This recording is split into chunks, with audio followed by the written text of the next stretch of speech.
Will he try again? The gentleman from South Carolina is recognized. Thank you, thank you, Mr. Chairman.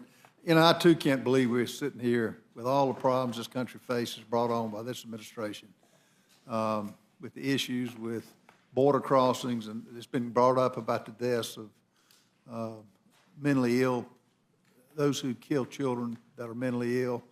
Look at those who have killed crossing because they have an open border. Look at the rapes that are occurring. And here we are talking about, is a biological man, should he be allowed to compete with biological women? Mr. Takano, help me understand now, is your definition of a transgender that person who gets a sex change operation, or is it just about that person who identifies? No, sir. Not all. I don't know the relative numbers of transgender individuals who get a gender confirmation surgery. No, that's not necessarily a definition of someone who's transgender who physically alters, their biological characteristics. I think maybe the simplest way to maybe describe what a transgender person is somebody who is born with biological characteristics of one gender, but experience themselves as being of another gender. And I don't believe that these folks see this as a matter of choice. It's something, I think, akin to what a gay person feels, or a lesbian, when they see that they have attractions to the same sex, right? So it's an interior, subjective experience that is not something that is completely chosen. But as it relates to this, if you identify as a female, not having the sex change operations, but if you identify as a female, you ought to be able to, biological man ought to be able to play in a biological female's sport. Well, the short answer is yes, somebody who is trans. Okay. That's all. Someone who is trans, but understand, Mr. Norman,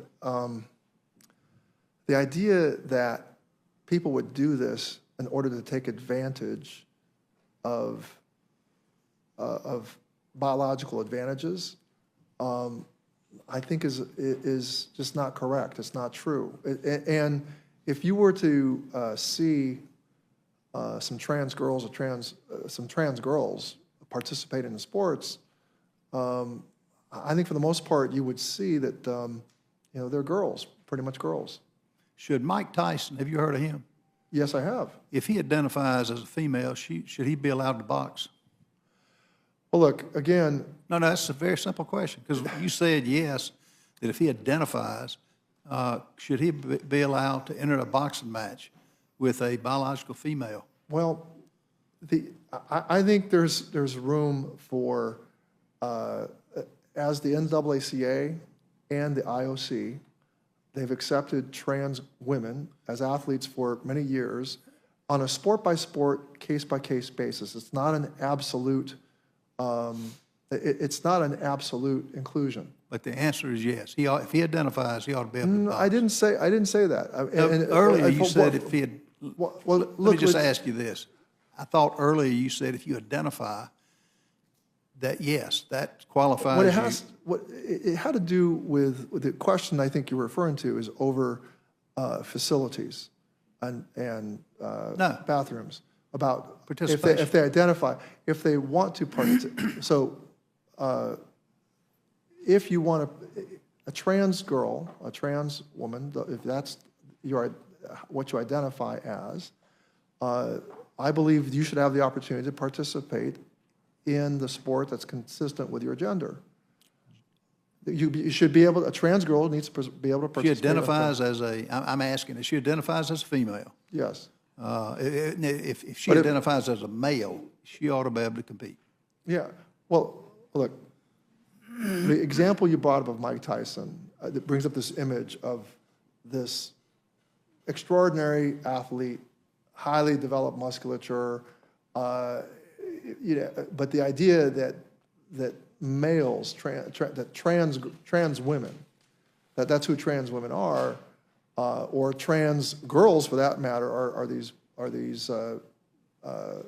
human beings that are going to take advantage of their biological advantages. I think that's a misconception about participation. Have you looked at pictures of Leah Thomas I as have. compared? Is he obviously a male or is he a female? I have. Well, I want to just remind you that this bill is not about most that. elite competitions. It's about K-12 and college students. And what this bill does, it's a blanket ban over all participation of trans girls and women. Okay, but- so this issue of elite, we're arguing about, we're discussing elite competitions, and that, I'm telling you, is something that can be, is already being dealt with and doesn't need the government, does not, I mean, I respect you, Ms. Norman. You have a defined philosophy about limitation of government. And I'm telling you that what this bill does, it doesn't, one, solve the problem of elite competition and the potential unfairness that may ensue. But what it does do is it eliminates the opportunity for trans kids to connect and be part of a community. But Mark, I think and Ms. Fox, I'll get right with you. I think what you're saying is, though, if take Mike Tyson, take any athlete, if he's male, biological male, that he can identify and then cross compete, which that's staggering that you're saying something like that. Because roll the clock back. Well, Would the Mr. Norman, if I could gentleman just, Quick question. Okay, go ahead. Would the gentleman yield for, are we talking about Mike Tyson, whether or not he identifies as a female, continuing to compete as a heavyweight? Because this is one of, there's a classification there, so he would be competing as a heavyweight boxer. I'm saying if there's a women's boxing team that he qualifies for the weight, he can identify, as I think what Mark says, he can identify as a female and compete. But what is staggering is roll the clock back to a Mike Tyson when he was 12 years old. The stature hadn't changed. He was a biological man. But I think what Mr. Takano's saying is he can identify even when he was 12 and enter a female's bathroom, and which is staggering to me. I don't know if you've talked to Riley Gaines as I have. When you had Leah Thomas assaulting females, you could see his male genitalia. You could see that, and he was assaulting young women. She's on the record with that. Assault is not something that I would permit. Assault is something that I would hope a prosecutor would prosecute. And if there's evidence that there was an assault, there should be a prosecution for that assault. That should not be permitted. Does that facilitate assault? Letting a biological man go into a biological female's bathroom? What I would say is a trans person, someone who is trans, who identifies, they should be able to use the facilities that they identify with. But I want to go back and address this notion of Mike Tyson. Here again, we're talking about elite competition, and that's its own discussion, which this bill doesn't solve or address. What it does do is it eliminates the ability of preteens, teens, to be able to participate in sports. I just remind you, Mr. Norman, in many states, wrestling competition is not separated. They don't have, in many states, a girls' wrestling team or a boys' wrestling team. The girls just compete with the guys according to weight class. It's like Mr. Massey said, I think you're in favor of just doing away with male, female, let everybody compete, have a free-for-all. Well, that's not true. It's not true. I'm in favor of increasing the opportunities for women and girls generally, that there's 1 million more opportunities for men and boys than there are for women and girls. And that's the problem that we need to be focused on, not the minute number of trans kids that want to participate in sports. And we shouldn't be stigmatizing or isolating them out. And I know it's that you're a religious man and that you would believe that we would not want to ostracize or subject people to bullying or even higher rates of suicidality. That's just wrong. Correct. I agree with you. Ms. Yeah, Fox. thank you. Well, I would just say that I've not heard the number that there are 1 million more opportunities for men than women or girls in sports. I don't understand why, for the past 4 years with the Democrats in the majority, they didn't do something about this. If this was such a big concern, or is such a big concern, they had an opportunity to do something about this. And not once have I heard this mentioned in the last 4 years. Not once. The other thing I'd mention, and I agree with Mr. Roy when he brought up his lack of respect for the associations. As far as I know, the NCAA and the IOC did nothing to help women advance in sports before Title IX. Not one thing did they ever do to lift a finger to help women and girls advance in sports. When Title IX was passed, then I think they got on board. But I think that bringing these things up about 1 million more opportunities for men, wow, if that exists, this is the first I've heard about it as a member of the committee. I'm surprised that there wasn't a hearing on this while the Democrats were in the majority, and they didn't say, well, we have to do more for Title IX. Suddenly, why aren't we doing more for women? It's just exactly, it seems to me, the opposite, is if biological males are allowed to compete with biological females, what's going to eventually happen, as somebody else mentioned, we're going backwards. We're going to erase women in sports because biological males will take advantage of this opportunity, I believe. I'm glad you mentioned that. It happened with Riley Gaines. Exactly, it did. She won the race. It happened. And I don't know, evidently he identified as a female, and he won the race. You look at him, he's a biological male. End of story. Well, I find it kind of interesting that for 3 years, he was a mediocre member of the team. You know what he ranked when he competed against biological men? 464th. How do you do that? Then you go to number one when you compete with biological female. If it isn't being seen as an opportunity, then I don't know what it was in that particular situation. Yeah, if that's not an opportunity that he took advantage of because of this insanity that's going on in this country with, trying to say that there's more than two sexes, there's a biological man and a biological woman. God made us that way. And let me ask you this, Ms. Fox. Over the centuries with the archaeological remains, did they ever mention that anything other than male and female? Did they mention back then this remain was a transgender? Or? Not. You weren't around then, I know that. No, thank you for that. No, I think we've always known that there have been situations where there have been people who've identified differently than the majority of the people, very small numbers of people. But I don't know of anything that has been done that would unearth more than the two sexes. Two sexes.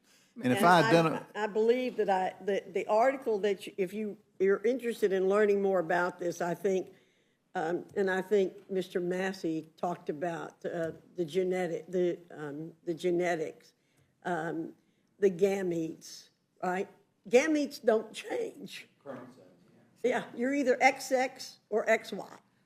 Representative Norman, would you yield? Oh, yes, ma'am.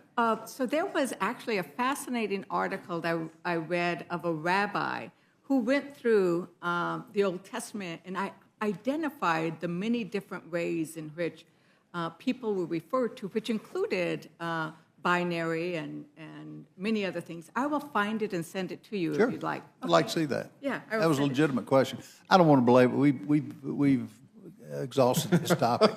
But thank both of you for participating. And I will tell you, Mark, that there's opportunity for women now that have never existed. Women, biological women. Look at Ashley mentioned MMA. MMA women are attracting a lot of followers. Attention, yeah. But now you put the Mike Tyson types into MMA, which he could easily go to. How fair would that be if you had a family member who did just what you said you agreed with, identify, and go thrown in with that? I think that's unfair. Well, It's Mr. not Norman- safe and it's not unfair. Mr. Norman, if I could just respond Sure. to that scenario. I think the MMA folks would have a lot to say about that, just as the NCAA and the IOC have something to say about that. Their stance is not an absolute inclusion, right? They have a concern about fairness of competition. And so that's a legitimate discussion. It's a legitimate debate to have.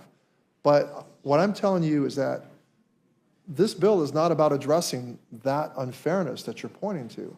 What this bill does is it basically eliminates the ability of trans girls and women to participate in K through 12 and collegiate sports participation on the team with which they identify gender-wise. And, I'm convinced if you and I explored this a lot longer, we would come to an understanding about this. And look, I think there's, what you cite is at the elite competition level, the professional level, let's allow those associations to figure that out. Ms. Fox? I just want to say again what the bill says. It shall be a violation of subsection A for a recipient of federal financial assistance who operates, sponsors, or facilitates athletic programs or activities to permit a person whose sex is male to participate in an athletic program or activity that is designated for women or girls. For the purpose of this subsection, sex shall be recognized based solely on a person's reproductive biology and genetics at birth. One cannot change one's biological sex. It is not possible. So I don't care what term you use, you have to participate with the people whose biology matches your biology. Which the most outspoken person today is Riley Gaines.